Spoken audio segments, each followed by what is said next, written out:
दोस्तों, दुनिया भर में बहुत सी ऐसी जगह मौजूद हैं जो अपनी खूबसूरती की वजह से जानी जाती हैं। लेकिन मिस्र के सहरा में खड़े ये अजीम एहराम सिर्फ खूबसूरत ही नहीं बल्कि इंसानी तारीख का सबसे बड़ा मुइम्मा है। आज 4,500 साल गुजरने के बाद भी दुनिया के बड़े बड़े इंजीनियर्स और साइंसदान इस सोच में डूबे हुए हैं कि आखिर ये बने तो कैसे बने। आज की इस वीडियो में हम एहराम में मिस्र के इन खुफिया राजों के बारे में बात करेंगे जिन्हें सुनकर आपके रोंगटे खड़े हो जाएंगे। सबसे पहले हम बात करते हैं इसकी तमीर का।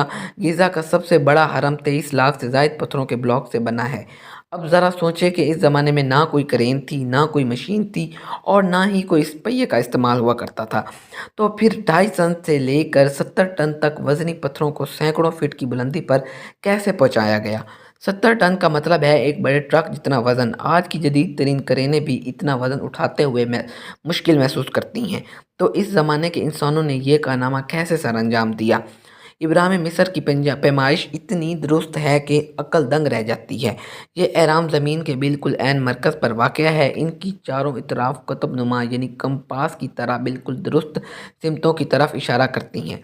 सिर्फ यही नहीं, इन एहराम के ऊपर की तीनों आसमान के बिल्कुल नीचे है। क्या ये महज एक इत्तेफाक था या कदीम मिस्रियों के पास खला और सितारों का एक ऐसा इल्म था जो आज हम में से कहीं ज़्यादा तरक्की याफ्ता था।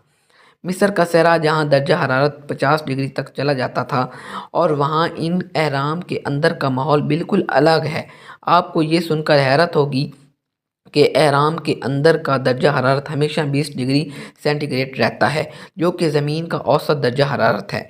इसे कदीम ज़माने का कुदरती एयर कंडीशनर भी कहा जा सकता है।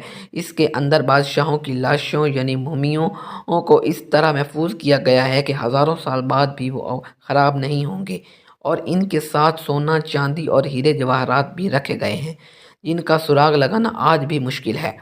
साइंसदानों ने हाल ही में जदीद तरीन स्कैनिंग के ज़रिए से एहराम के अंदर कई खुफिया कैमरों और रास्तों का पता लगाया है जहां आज तक कोई इंसान नहीं पहुंच सका। कुछ लोगों का तो ये भी मानना है कि ये एहराम सिर्फ कब्रें नहीं थीं बल्कि ये एक बहुत बड़ा पावर प्लांट था जहाँ से बिजली पैदा की जाती थी। ये नज़रिया जितना अजीब है, इसके पीछे मौजूदा दलाइल उतने ही मजबूत हैं। दोस्तों, एहराम मिस्र आज भी एक ऐसी पहेली है जिसे कोई मुकम्मल तौर पर हल नहीं कर सका। कुछ लोग इसे खलाई मखलूक का काम कहते हैं तो कुछ लोग इसे कदीम इंसानों की गैर मामूली जहानत कहते हैं। क्या आपको लगता है कि क्या इंसान आज से 4,000 साल पहले इतना ताकतवर था कि वो पहाड़ जैसे पत्थरों को मोम की तरह तराश कर आसमानों की बुलंदियों तक ले जाता? अपनी राय कमेंट्स में ज़रूर बताएं। अगर आपको ये वीडियो पसंद आई तो इसे लाइक कर दें और हिस्ट्री विद हसन को सब्सक्राइब कर लें ताकि हमारी वीडियो आप